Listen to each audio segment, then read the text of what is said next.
नमस्कार दोस्तों, स्वागत है आपका एक बार फिर से आपके अपने YouTube चैनल कंपटीशन प्रिपरेशन पे। दोस्तों, इस वीडियो में हम बात करने वाले हैं एमटीएस के 25 क्वेश्चन के सेट की, जो आपके 2019 एग्जाम में पूछा गया था और 4 सेट ऑलरेडी प्रोवाइड कर चुका हूँ। ये 5वां सेट होगा। हेल्थ बहुत अच्छी नहीं है, रिकवरी मोड ऑन है और बोर होने के कारण ये सेट रिकॉर्ड करो, क्योंकि घर पे अकेले बैठ के बोर हो रहा था। इस वजह से मैंने सोचा लो रिकॉर्ड कर लूँ। ये बेसिकली हिंदी वालों के लिए है ये सेट, क्योंकि इसमें सारे क्वेश्चंस हिंदी में होंगे। हिंदी वाले बहुत परेशान कर रहे थे, हिंदी में सेट नहीं आते। तो जिनको हिंदी में शब्द समझने में दिक्कत होगी, इंग्लिश में मैं ट्रांसलेट कर दूंगा। ज़्यादातर कोशिश करूँगा कि इंग्लिश में टर्म यूज करूँ। और अगर आप फिर भी कंफर्टेबल नहीं है तो आप स्किप कर सकते हैं ये सेट। आपका जो आने वाले सेट्स होंगे वो इंग्लिश में ही होंगे, तो आप वो देखिएगा। ठीक है, तो चलो स्टार्ट करते हैं। घर पे रहे, सेफ रहे, पढ़ते रहे। और जो लोग टेलीग्राम चैनल से नहीं जुड़े हैं, लिंक डिस्क्रिप्शन में आप जाके जुड़ सकते हैं। तो चलिए स्टार्ट करते हैं। पहले क्वेश्चन पे आते हैं। पीडीएफ मैंने ऑलरेडी शेयर कर दिया था सारे सेट्स का, और वो जाके आप डाउनलोड कर लीजिएगा। टेलीग्राम पे वो भी मिल जाएगा। अगर आपका कोई डाउट है, इंस्टाग्राम पे आप मुझे मैसेज कर सकते हैं। कमेंट बॉक्स में भी लिंक मिल जाएगी, डिस्क्रिप्शन में भी मिल जाएगी। तो चलिए, और डिस्क्रिप्शन में कुछ एक इम्पॉर्टेंट वीडियोज़ की लिस्ट और मिल जाएगी, आप वहाँ से वो भी चेक कर सकते हैं। सारी previous year topic wise, shift wise, SCHSL हो, CGL हो, CPO हो, CGL मेंस हो, सबके टॉपिक वाइज, शिफ्ट वाइज आपको मिल जाएगा। तो चलो पहले क्वेश्चन पे आते हैं। पहला प्रश्न देखिएगा। कहा गया, किसी गोले की त्रिज्या एक लंब वृत्तीय बेलन के आधार की त्रिज्या तथा ऊंचाई के बराबर है। गोले के पृष्ठीय क्षेत्रफल यानी कि सरफेस एरिया तथा बेलन के वक्र पृष्ठ के क्षेत्रफल का अनुपात कितना होगा, यह आपको निकालने को कहा गया है। ध्यान से देखिएगा। आपको दिया गया कि जो गोले की त्रिज्या है वो सिलेंडर यानी स्फीयर की जो रेडियस है वो सिलेंडर के बेस रेडियस और हाइट के बराबर। यानी कि आप अगर स्फीयर के लिए रेडियस आर माने तो सिलेंडर के लिए रेडियस भी आर हो जाएगी, ऊंचाई भी आर हो जाएगी। अब आपको अनुपात क्या निकालना है? गोले का सरफेस एरिया यानी स्फीयर का सरफेस एरिया। स्फीयर के लिए सरफेस एरिया होता है 4πr², यानी कि 4π इंटू रेडियस का स्क्वायर यानी r²। और इसका अनुपात निकालना है बेलन के कर्व्ड सरफेस एरिया। बेलन का कर्व्ड सरफेस एरिया होता है 2πrh, यानी कि आप इसमें बटे में लगाएंगे 2πr, रेडियस इंटू ऊंचाई भी r है। तो r² से r² कट गया, 2π से 4π कट गया, यानी अनुपात आ गया 2:1। 2:1 ये क्या आ गया? उनके कर्व्ड सरफेस एरिया और सरफेस एरिया का रेशियो। ये प्रश्न देखिएगा, सिंप्लीफिकेशन का प्रश्न है। आपको ऑफ जहाँ दिख रहा है वहाँ सबसे पहले सॉल्व करिए। तो 5 ऑफ 3 यानी 5 या 15 डिवाइडेड बाई 4 दूनी 8 में से 3 घटेगा 5 और -3 लिखा हुआ है। 15 में 5 से डिवाइड करोगे 3, 3 3 कट जाएगा, यानी ये हो गया खत्म, यानी इसकी वैल्यू हो गई 0। अब इसकी वैल्यू 0 हो गई, यानी यहाँ तक अब आपको सॉल्व नहीं करना है। 36 में 8 से डिवाइड करोगे 4.5, 4.5 का 4 में गुणा करोगे तो ये हो जाएगा 18, और प्लस 2 में 4 से डिवाइड करोगे 1/2 -1। 18 में से 1 घटेगा 17 और 17 में आधा जुड़ेगा यानी 17.5, यानी ये आपका हो जाएगा 17.5 को हम लिख सकते हैं 35/2। ये आंसर हो जाएगा। कहा गया x अनुपात y अनुपात z 3:4:5 है, x plus Y plus Z 96 है, तो आपको z की वैल्यू बतानी है। आप अगर x को 3 माने, y को 4 माने और z को 5 माने, तो तीनों का सम 3 4 7 5 12, यानी कि 12 जो हमारा सम है वो वास्तव में 12 ना होकर 96 है। यानी 12 रेशियो जो हमारा आया है, रेशियो का जो हमने सम किया था तो 12 आया था, 12 बराबर 96 हो गया, यानी 1 रेशियो बराबर 8 के हो गया। अब 1 रेशियो अगर 8 के बराबर है तो आपसे जेड की वैल्यू पूछी गई। जेड 5 रेशियो के बराबर है, यानी जेड बराबर हो जाएगा 5 8 40। कहा गया, ए ने किसी वस्तु को 15% लाभ पर 1495 रुपये में बेचा। उसने एक अन्य वस्तु खरीदी जिसका लागत मूल्य पहले खरीदी गई वस्तु के बराबर है। उसने इस नई वस्तु को 10% के लाभ पर बेचा, तो ए ने कुल कितना लाभ कमाया? देखो, ए ने कोई वस्तु 15% के लाभ पे बेचा। 15% लाभ मतलब कि अगर उसने 20 का खरीदा है तो 15% 3 रुपये का लाभ, यानी कि 23 रुपये के विक्रय मूल्य पे बेच दिया। अभी जो 23 है वो वास्तव में 23 ना होकर 23 बराबर दिया गया 1495, यानी आप काटे तो 23 एकम 23, 23 छक्के 138, 23 पंचे 115, यानी 1 बराबर 65 हो गया। यानी हमने क्रय मूल्य जो 20 माना था, 20 ना होकर 20 गुणे 65, यानी कि 1300। तो पहली वस्तु का क्रय मूल्य हो गया 1300। अब कहा गया उसने एक अन्य वस्तु खरीदी जिसका लागत मूल्य 1300 रुपये ही है, यानी कि दूसरी वस्तु जो खरीदी है उसका भी क्रय मूल्य 1300 है, और इसको उसने 10% प्रॉफिट पे बेचा। 1300 पे 10% प्रॉफिट, यानी कि इसका 10वां हिस्सा प्रॉफिट, यानी 130 रुपये प्रॉफिट यहाँ मिला। पहले 1300 की खरीद की 1495 में बेची थी, यानी 195 रुपये का प्रॉफिट वहाँ कमाया था, 130 रुपये का यहाँ, यानी कुल प्रॉफिट उसने कितना कमाया? 130 प्लस 195, यानी 325 रुपये का उसने कुल प्रॉफिट कमाया दोनों वस्तुओं को बेच के, राइट। यह प्रश्न देखो, कहा गया ए वह 3 अंकों की सबसे छोटी संख्या है जो 3, 4 तथा 5 से विभाजित करने पर 1, 2 और 3 शेषफल देती है। आपको ए के अंकों का योग, सम ऑफ डिजिट्स निकालना है। आपको ऐसा क्वेश्चन दिया जाए कि इससे डिवाइड करने पे इतना, इससे डिवाइड करने पे इतना, इससे डिवाइड करने पे इतना शेषफल बचता है। तो आप पहले किया करो, 3 में देखो, आपको मैं यहाँ पे कुछ लिख दे रहा हूँ, 3, 4 और 5 डिवाइड करने पर शेषफल कितना बचता है, 1, 2 और 3। आप देख पा रहे होंगे कि अगर हम डिवाइजर और जो रिमाइंडर आ रहा है, यानी कि जो भाजक है और शेषफल का अंतर ले रहे हैं, तो हर जगह 2 आ रहा है। देखो 3 - 1 2, 4 - 2 2 और 5 - 3 2। अब आप देख पा रहे हो डिफरेंस हर जगह सेम है। तो वह संख्या निकालने के लिए जो 3, 4, 5 से डिवाइड करने पे 1, 2, 3 शेषफल देती है, आप क्या काम करोगे, 3, 4, 5 का एलसीएम लोगे, जो कि हो जाएगा 60। यानी हमारी संख्या जो भी होगी वो होगी 60 है। और -2 के फॉर्म की, जो ये कॉमन डिफरेंस आ रहा है, इसको कॉमन डिफरेंस कहेंगे, उसको इसमें से घटा देंगे तो ये सबसे छोटी संख्या हो जाएगी जो 3, 4, 5 से डिवाइड करने पे शेषफल क्या देगी, 1, 2 और 3 दे। ठीक है, आपको क्या काम करना है, 3, 4, 5 का एलसीएम ले लेना है। आपने ले लिया, 60 आ गया। फिर 3, 4, 5 से हर मतलब जो शेषफल बच रहा था उसको घटाएंगे, हर जगह 2 आ रहा है, तो जो हर जगह कॉमन डिफरेंस आ रहा है उसी को इस संख्या में से घटा देंगे। यानी हमारी सबसे छोटी संख्या अगर हम बात करें जो 3, 4, 5 से डिवाइड करने पे शेषफल 1, 2 और 3 देगी, वो हो जाएगी 60n - 2 के फॉर्म की। अब n बराबर 1 रख दोगे तो सबसे छोटी संख्या आ जाएगी, n बराबर 2 रखोगे तो 2 अंकों की सबसे छोटी संख्या आ जाएगी। n बराबर 2 रख के देख लो, क्योंकि हमें 3 अंकों की सबसे छोटी संख्या चाहिए। तो अगर n बराबर 1 रखोगे तो 58 सबसे छोटी संख्या हो जाएगी जो इसको फॉलो करेगी।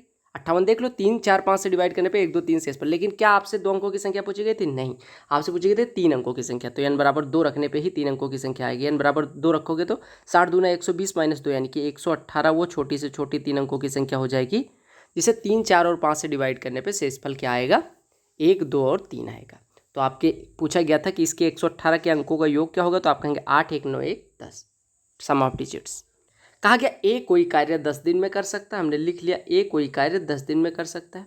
कहा गया ए और बी मिलके वही कार्य 20/3 दिन में कर सकते हैं, यानी ए और बी अगर दोनों एक साथ करें तो 20/3 दिन में पूरा कंप्लीट कर देते हैं। कहा गया ए बी सी मिलके 40/7 दिन में कर सकते हैं, ए बी सी मिलके 40/7 दिन में कर सकते हैं। तो कहा गया बी और सी कितने दिन में कर लेंगे। बहुत आसान सा प्रश्न है।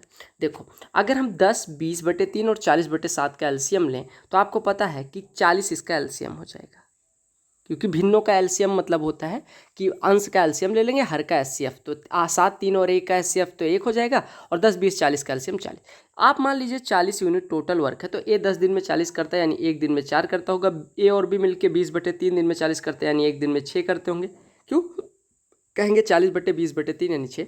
ए बी सी मिलके 40/7 दिन में 40, यानी 1 दिन में 7 यूनिट करते हैं। अब आप यहाँ पे वैल्यू पुट कर दो। अगर ए 4 करता है, ए बी 6 करते हैं, तो बी कितना करता होगा, बी 2 करता होगा। ए 4 करता है, बी 2 करता है, तो सी कितना करेगा, सी 1 करेगा। देखो यहाँ पे ए बी की वैल्यू रखोगे तो 6 + सी = 7, यानी सी 1। अब आपसे कहा कि बी और सी उसी कार्य को कितने दिन में कर रहे हैं। बी 1 दिन में करता है 2 यूनिट, सी करता है 1 यूनिट, दोनों मिलकर करेंगे 3 यूनिट। 40 यूनिट करना है, 40/3 दिन लगेंगे। कहा गया नीचे दिया गया जो ये आपको डायग्राम है, ये विभिन्न शहरों के 10 भिन्न दिनों के टेम्परेचर दिखाता है। कहा गया 10 दिनों के लिए दिए गए डाटा से रिकॉर्ड किए गए उच्चतम और न्यूनतम अधिकतम तापमानों के बीच का अंतर कितना है। देखो सबसे ज़्यादा कहाँ पे तापमान मेजर किया गया है, आप देख पा रहे होंगे सबसे ज़्यादा 40.3 है, और सबसे कम क्या है, कहाँ पे है, 12.2। तो घटाएंगे तो कितना हो जाएगा, 28.1 डिग्री सेल्सियस आपका डिफरेंस आ जाएगा। कहा गया किसी घनाभ की जो लंबाई है अपनी चौड़ाई की दोगुनी है, यानी कि जो लंबाई है वो चौड़ाई की दोगुनी है, यानी कि चौड़ाई की दोगुनी हमने लिख दिया, और उसकी ऊंचाई चौड़ाई की आधी है। ऊंचाई जो है वो चौड़ाई की आधी है, घनाभ के लिए बात की जा रही है। कहा गया घनाभ की ऊंचाई 2 सेंटीमीटर है, यानी ऊंचाई 2 हो गई तो यहाँ पे चौड़ाई कितनी हो जाएगी, 4 हो जाएगी, और चौड़ाई 4 हो गई तो लंबाई 8 हो जाएगी। तो कहा गया किसी घन का कोर कितना होगा जिसका आयतन उक्त घनाभ के आयतन के बराबर है, यानी आपको उस घनाभ के लिए उस घन के लिए भुजा निकालनी है जिसका आयतन इस घनाभ के आयतन के बराबर हो। हम मान लेते हैं कि जो घनाभ है उसका आयतन v है, तो v बराबर कितना हो जाएगा, LBH, यानी इसका आयतन कितना हो जाएगा, लंबाई गुणे चौड़ाई गुणे ऊंचाई, यानी 8 चौको 32 और दूना 64, यानी कि इसका वॉल्यूम कितना हो गया, 64। क्यों, क्योंकि आपको पता है h तो 2 दिया गया था, H 2 है, L 8 है, B 4 है, यानी कि वॉल्यूम कितना हो जाएगा, 8 चौको 32 दूना 64। और आपको दिया गया जो घनाभ है, जो घन है जिसको बनाया जा रहा है, उस घन का आयतन इसके बराबर है। तो घन की साइड अगर a हो तो a का क्यूब आपको पता है आयतन हो जाएगा, और आपको दिया गया आयतन इसी घनाभ के आयतन के बराबर है, यानी a क्यूब बराबर 64, यानी a बराबर 4। तो यही आपसे कहा गया था कि a बराबर 4, यानी कि आपका जो घनाभ है उसका आयतन जिस घन के बराबर है उस घन का कोर कितना होगा या साइड कितना होगा या एज कितना होगा, 4 हो जाएगा। कहा गया कि D5 का तापमान D3 के तापमान से कितने प्रतिशत अधिक है। D5 का तापमान है 35, D3 का है 30, तो 30 से 35 कितना ज़्यादा है, 5। कितना हिस्सा, 5/30 हिस्सा, यानी 1/6 हिस्सा, और 1/6 होता है 16 सही 2/3%। तो प्रतिशत में पूछा जाएगा तो 16 सही 2/3 आ जाएगा, और अगर वैसे पूछा जाएगा तो 1/6। कहा गया किसी ठोस अर्धगोले का व्यास 35 सेंटीमीटर, उसका कुल तल क्षेत्रफल, कुल तल क्षेत्रफल मतलब टोटल सरफेस एरिया निकालना है। अर्धगोले के लिए टोटल सरफेस एरिया होती है 3πr², ये याद रखिएगा। रेडियस आपको दी गई, क्योंकि डायमीटर व्यास दिया गया है तो रेडियस हो जाएगी 35/2। यहाँ पे वैल्यू पुट कर दीजिएगा, ये हो जाएगा 3 × 22/7 × 35 × 35/2। ठीक है, 7 से ये कटेगा 5 आ जाएगा, और ये × 2 यहाँ पे रहेगा, यानी ये हो गया 3 × 22 66, 5 330 × 35/2। सही चल रहा है, 2 नहीं 4, यहाँ पे 4 हो जाएगा। तो 2 से काट दो, 2 से ये कटा, ये 115 हो गया। सॉल्व कर लीजिएगा तो आपका 2887.5 आ जाएगा। सॉल्व कर लीजिएगा, देखिएगा कहीं गलत, बस आपको ये याद होना चाहिए कि 3πr² होता है बस। अगला प्रश्न देखिएगा, कहा गया दिए गए 10 दिनों के लिए प्रतिदिन शहर का औसत अधिकतम तापमान कितना है। औसत अधिकतम तापमान, ठीक है, 10 दिनों के लिए। अब आप औसत निकालना है, औसत निकालने के लिए सब जोड़ेंगे, 10 से डिवाइड कर देंगे। 3 3 6 7 13 13 4 17 2 19 3 22 2 24 2 26 के 6 80 लाइन 2 2 2 4 9 13 8 21 7 28 5 33 8 41 और 8 49 के 9 हासिल आई 4 1 5 4 9 3 12 3 15 3 18 3 21 2 23 3 26 4 30 3 33। तो यहाँ पे एक पॉइंट लगा दो, 10 से डिवाइड कर दो, यानी हो जाएगा 33.96, यानी कि 34 डिग्री लगभग आपका आंसर आ जाएगा। कहा गया वस्तु ए और वस्तु बी के लागत मूल्य 1200-1600 है। ए का विक्रय मूल्य इतना है, दोनों वस्तुओं को विक्रय मूल्य बेचने पर कुल लाभ 25% है, तो वस्तु बी को बेचने पर लाभ कितना है।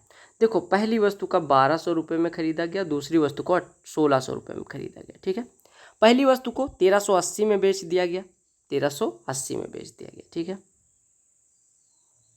अच्छा, और कहा गया कि दोनों वस्तुओं को बेचने पर कुल लाभ 25%। कुल लाभ 25% कहने का मतलब 12 और 16 2800 रुपये तो कुल क्रय मूल्य है, और 25% का फायदा, यानी कि 2800 पे 25%, 2800 के 1/4 का फायदा, यानी 700 रुपये का हमें टोटल दोनों वस्तुओं पे फायदा होता है। 700 रुपये हमें दोनों वस्तुओं पे फायदा होता है। पहली वस्तु पे आप देख पा रहे हैं 1200 में खरीद के 1380 में बेची, यानी 180 रुपये का फायदा हुआ।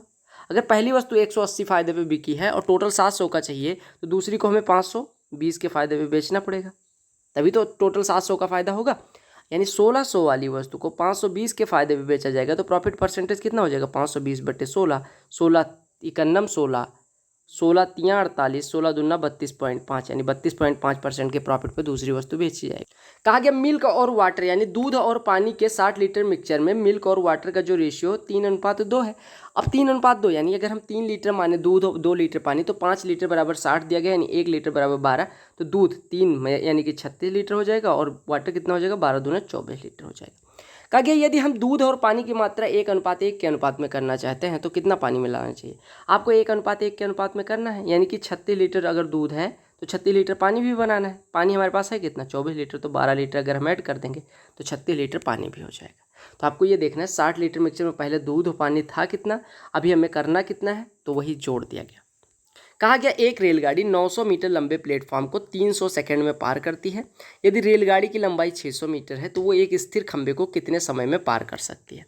900 मीटर लंबे प्लेटफॉर्म को 300 सेकंड में पार कर सकती है। ठीक है, अब कहा गया रेलगाड़ी की लंबाई 600 मीटर है तो वो स्थिर खंभे को कितनी देर में पार कर सकती है। यानी आप एक चीज़ बताओ कि 900 मीटर लंबे प्लेटफॉर्म को पार करने के लिए उसके द्वारा लिया गया समय, अगर कोई रेलगाड़ी 900 मीटर लंबे प्लेटफॉर्म को पार करती है तो उसके द्वारा चली गई दूरी कितनी हो जाएगी, प्लेटफॉर्म की लंबाई प्लस उसकी अपनी लंबाई, यानी 600 मीटर, यानी वो टोटल दूरी चलती है 1500 मीटर की।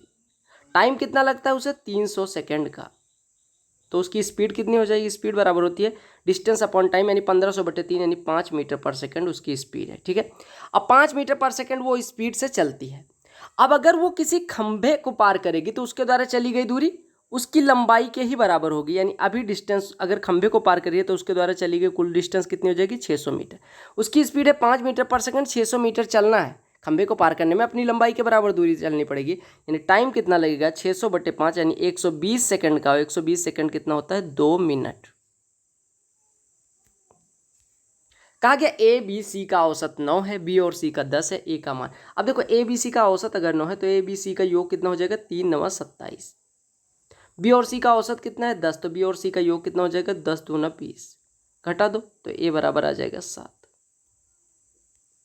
कहा गया किसी वस्तु के अंकित मूल्य तथा विक्रय मूल्य का अनुपात 12:7 है, छूट प्रतिशत कितना है। अंकित मूल्य 12 रुपये यानी मार्क प्राइस 12 है, बेचा 7 में, 12 वाली वस्तु को हमने 7 में बेचा यानी 5 का डिस्काउंट दिया, यानी डिस्काउंट परसेंटेज कितना हो जाएगा, 5/12 गुणे 100। ठीक है, यानी 500/12, या हम कह सकते हैं 4 तिया 12, 4 25, 125/3 यानी 41 सही 2/3% या 41.67%। कहा गया निश्चित साधारण ब्याज पर 500 की राशि 2 वर्ष में 600 हो जाती है। यदि ब्याज दर को आधा कर दिया जाए तो 500 की राशि 2 वर्ष में कितनी हो जाएगी। आप देखो 500 की राशि 2 वर्ष में 600 हो जाती है, यानी 2 वर्ष में कितना ब्याज मिलता है, 100 रुपये। 2 वर्ष में 100 रुपये। 1 वर्ष में कितना मिलता होगा, 2 वर्ष में 100 रुपये, तो 1 वर्ष में 50 रुपये। 1 वर्ष में अगर 50 रुपये ब्याज मिलता है, 500 रुपये पे 50 रुपये 1 साल का ब्याज, यानी प्रतिशत में कितना हो जाएगा, 500 रुपये पे 50 रुपये ब्याज, यानी रेट ऑफ इंटरेस्ट हो गया 5%, 10%। रेट ऑफ इंटरेस्ट हो गया 10%। अब कहा गया कि अगर ब्याज दर को आधा कर दिया जाए तो 2 वर्ष में कितना, ब्याज दर 10% थी, आधा कर दिया यानी 5% हो गई। अब अगर 5% हो जाएगा ब्याज दर तो 2 साल में कितना ब्याज मिलेगा, 10% का। 10% का ब्याज मिलेगा यानी कि 50 रुपये का ब्याज मिलेगा। तो 500 रुपये राशि थी और 50 रुपये ब्याज मिल गया, यानी टोटल 550 हो जाएगी। आपसे पूछा गया बहुलक कौन कितना है। बहुलक क्या होता है, जो सबसे ज़्यादा बार आता है। 4 कितनी बार आया, 1 2 3 4, 4 बार आया है, मैंने लिख दिया 4 बार आया है। 3 1 2 3 4 5, 3 5 बार आया है, 3 5 बार आया है। 2 1 2 3 2 3 बार आया है। 5 1 2 5 2 बार आया है और 6 1 बार आया है। अब जो सबसे ज़्यादा बार आया है वही बहुलक हो जाएगा। आप देखिए सबसे ज़्यादा बार कौन है, 3, तो बहुलक क्या हो गया, 3। कहा गया एक किसी निश्चित दूरी को 3 भिन्न भिन्न गतियों के साथ तय करता है। पहली 3 किलोमीटर की दूरी 9 किलोमीटर प्रति घंटे की गति के साथ, दूसरी 6 किलोमीटर की दूरी 15 किलोमीटर प्रति घंटे की गति के साथ, और तीसरी 9 किलोमीटर की दूरी 18 की गति के साथ तय करता है। एक ही पूरी यात्रा की औसत गति कितनी है। देखो एवरेज अगर स्पीड निकालें तो एवरेज स्पीड बराबर होते हैं total distance upon total time. Average speed क्या होता है, टोटल डिस्टेंस। तो टोटल डिस्टेंस 3 6 9 9 18 किलोमीटर उसने टोटल डिस्टेंस ट्रेवल करी, बटे समय कितना लगा। पहली 3 को 9 की स्पीड से, यानी पहले समय कितना लगा हो 3 को चलने में, 3/9 यानी 1/3 घंटे इधर लग गया। अगली 6 को 15 की स्पीड से, यानी 6/15 यानी 2/5 घंटे इधर लग गया। और अगले 9 को 18 की स्पीड से, यानी अगले 9 को चलने में 1/2 घंटे का समय और लग गया। ये total distance upon total time ही एवरेज स्पीड होती है। यानी 18/3 5 2 का एलसीएम 30, यहाँ पे 10 से गुणा होगा, यहाँ पे 6 से गुणा होगा, यहाँ पे 15 से गुणा होगा। 18 × 30 540/10 10 12 और 15 37, यानी कि 540/37 किलोमीटर प्रति घंटे आपकी एवरेज स्पीड आ जाएगी। कहा गया कि 36 छात्रों के समूह की औसत आयु 23 वर्ष है। 22 वर्ष की औसत आयु वाले 4 छात्र समूह छोड़ देते हैं तो नए समूह की औसत आयु कितनी होगी। देखो अगर 36 छात्रों की औसत आयु 23 थी तो 36 छात्रों की कुल आयु कितनी रही होगी, 36 × 23। अब इसमें से निकल जाते हैं 22 की एवरेज एज वाले 4, यानी निकलते कितनी, कुल आयु निकलती कितनी है, 22 एवरेज थी, 4 लोग थे तो 22 चौको 88 साल इसमें से निकल गए। अब आपके पास कितने बच्चे बचे, 36 थे, 4 निकल गए यानी 32 बच्चे हैं। तो आपको एवरेज अगर आयु निकालने कहा जाए तो आप कहेंगे टोटल आयु, यानी पहले इतनी आयु थी इतनी निकल गई, यानी अभी बची है 36 × 23 - 22 × 4 और बटे छात्रों की संख्या यानी 32। तो 4 से काट दो, 4 से काटा ये, 4 से ये 8 हो गया, 4 से ये 9 हो जाएगा, यानी 9 × 23 207 में से 22 घटेगा 185 बटे 8 बचा हुआ है। तो ये हो जाएगा 8 दूनी 16, 8 तिया 24.1, यानी 23.1 साल औसत आयु बची बच्चे समूह की। ए की वैल्यू दी गई, बी की दी गई, सी की, आपसे a + b - c पूछा गया, सॉल्व कर लो। तो अगर हम 7 तिया 21 में ए की बात कर रहे हैं, 21 डिवाइडेड बाई 2 4 6 + 4 - 2, यही तो दिया गया। यानी 21 में 6 से डिवाइड करेंगे 3.5 और 4 7.5 में से 2 घटेगा 5.5, यानी ए की वैल्यू हो गई 5.5। अगर हम बी के लिए बात करें तो बी बराबर दिया गया, 3 में 6 से डिवाइड करोगे 1/2, 1/2 को 4 से गुणा करोगे 2 2 2 4, 4 में से 6 घटेगा -2 हो जाएगा। और सी की अगर हम बात करें तो सी 6 में 2 से डिवाइड करोगे 3, 3 + 12 15 में से 2 घटेगा 13। अब आपसे कहा गया a + b - c निकालो, तो a + b यानी कि 5.5 और + b यानी 3.5 हो जाएगा, और 3.5 में से 13 घटेगा तो 3.5 में से 13 घटेगा तो ये हो जाएगा 9.5, और 9.5 का मतलब हो गया, 9.5 का मतलब कितना हो गया -19/2। कहा गया वार्षिक रूप से संयोजित किसी राशि को चक्रवृद्धि ब्याज पर निवेश किया जाता है जो 3 वर्षों के बाद बढ़कर 1000 तथा 4 वर्षों के बाद 1100 हो जाती है। प्रतिवर्ष ब्याज की दर कितनी? देखो 3 वर्ष के बाद हमारी राशि हो जाती है 1000। 3 वर्ष के बाद जो राशि हमारी बन के होती है वो 4th ईयर के लिए कंपाउंड इंटरेस्ट पे प्रिंसिपल हो जाती है। यानी प्रिंसिपल कितना हो जाता है 4th ईयर के लिए 1000 रुपये। 3 साल के बाद जो राशि होती है, नेट अमाउंट होती है, वही प्रिंसिपल बन जाती है चौथे वर्ष के लिए। ये किस में होता है? कंपाउंड इंटरेस्ट में। यानी हम अगर बात करें 4th ईयर के लिए कंपाउंड इंटरेस्ट में प्रिंसिपल कितना होगा तो 1000 रुपये हो जाएगा, और 4 साल के बाद 1100, यानी 1000 रुपये जो राशि थी वो 1 साल में, यानी ये 3 साल के अंत में है, ये 4 साल के अंत में, यानी 1 साल में 100 रुपये बढ़ जाती है। यानी 1000 रुपये पे कुछ ब्याज मिलता है और 100 रुपये बढ़ा देता है, यानी 1000 पे 100 रुपये बढ़ाता है, यानी कि 10% का ब्याज मिलता है। अरे 1000 रुपये को 1100 रुपये कर देता है, यानी कि 100 रुपये का ब्याज। तो 1000 रुपये पे अगर 100 रुपये का ब्याज यानी 1/10वां हिस्सा, यानी 10% रेट ऑफ इंटरेस्ट। या आप ऐसे कहीं, या आप कह सकते हैं P × 1 + R/100। 3 साल बाद कोई राशि कितनी हो जाएगी? P × 1 + R/100 का पावर 3, ये दिया गया है 1000। और आपको दिया गया P × 1 + R/100 के पावर 4, ये दिया गया 1100। ठीक है, तो आप अगर दोनों को डिवाइड कर दोगे तो यहाँ से रेट ऑफ इंटरेस्ट निकल के आ जाएगा, P कट जाएगा, इसके पावर से ये कट गया, 1 मिनट, इसके पावर से ये पूरा कट गया, यानी 1 + R/100 बराबर आ जाएगा 11/10, यानी R/100 1/10, R बराबर 10%। कहा गया पाइप किसी टंकी को 11 घंटे में पूर्ण रूप से भर सकता था, पाइप भी इसे 15 घंटे में खाली कर सकता था। अगर दोनों एक साथ खोल दिया जाए, ये एम्प्टी करने वाला पाइप है, 11 और 15 का आपको पता है, अगर ये 11 घंटे में भरता है पूरा तो 1 घंटे में 1/11 हिस्सा भरेगा, 15 घंटे में खाली कर सकते हैं, यानी 1 घंटे में 1/15 खाली करेगा। अब अगर हम बात करें 1 घंटे अगर दोनों चल जाए ये और ये, तो कुल पानी कितना हो जाएगा टंकी में? 1/11 हिस्सा भरा गया, 1/15 हिस्सा निकाला गया, यानी 1/11 - 1/15 हिस्सा बचेगा, यानी कि 4/165 हिस्सा बचेगा 1 घंटे में। तो अगर पूरी टंकी को भरना है तो 165/4 घंटे लगेंगे, यानी कि 4 चौको 16, 4 × 9 4, सही है 1/4 घंटे, यानी 41 घंटे, और 1/4 घंटे का मतलब 15 मिनट। कहा गया किसी विद्यालय में 150 छात्र हैं, लड़के लड़कियों का अनुपात 4:1 है, तो आपको लड़के और लड़कियों के बीच का मध्यानुपात निकालना। तो 4:1, अगर हम बॉयज़ और गर्ल्स की संख्या 4 और 1 माने तो आपको पता है टोटल संख्या कितनी होनी चाहिए? 4 1 5, 5 बराबर 150, 1 बराबर 30, तो बॉयज़ 3 चौको 120 और 30 × 9 30, लड़कियां हो जाएंगी 30। देखो 5:150, यानी 1:30, तो लड़कों की संख्या 4 यानी 120 और गर्ल्स का 30 हो जाएगा। अब आपसे कहा गया इसका मध्यानुपात निकालो। मध्यानुपात अगर ये ए हो ये बी हो तो मध्यानुपात होता है √ में AB, यानी ये हो जाएगा √ में 120 × 30, यानी 3600, 3600 का वर्गमूल कितना हो जाएगा? 60 ही पूछा गया था। कहा गया है एक वर्ग की भुजा को पहले 10% बढ़ाया गया, फिर उसे 20% कम कर दिया गया, क्षेत्रफल में कुल प्रतिशत परिवर्तन बताओ कितना हो जाएगा? देखो हम मान लेते हैं कि पहले हमारे वर्ग की भुजा कितनी थी? 100 थी, 10% बढ़ाया जाएगा तो 110 हो जाएगी। अब कहा गया 20% उसे कम कर दिया गया, 110 का 20% 22 कम कर देंगे, 22 कम करेंगे तो ये कितना हो जाएगा? 88, यानी पहले हमारी भुजा थी 100, अभी हो गई 88। तो आपसे पूछा गया एरिया में चेंज, पहले 100 अगर भुजा थी तो एरिया कितनी रही होगी? 1 के बाद 4 0, और अभी अगर भुजा 88 है तो इसका एरिया कितना हो जाएगा? 88 का स्क्वायर, यानी 88 × 88, यानी आपका 64 गुणा कर लो, 88 8 8 64, 8 8 64 और 6 70, 704, ये फिर 704 लिख दो, यानी ये हो गया 4 4 7 7, यानी 7744 हो जाती है। 7744 अगर पहले 10,000 कोई चीज़ थी, अभी 7744 हो गई, तो कमी कितने की हुई? 2256 की।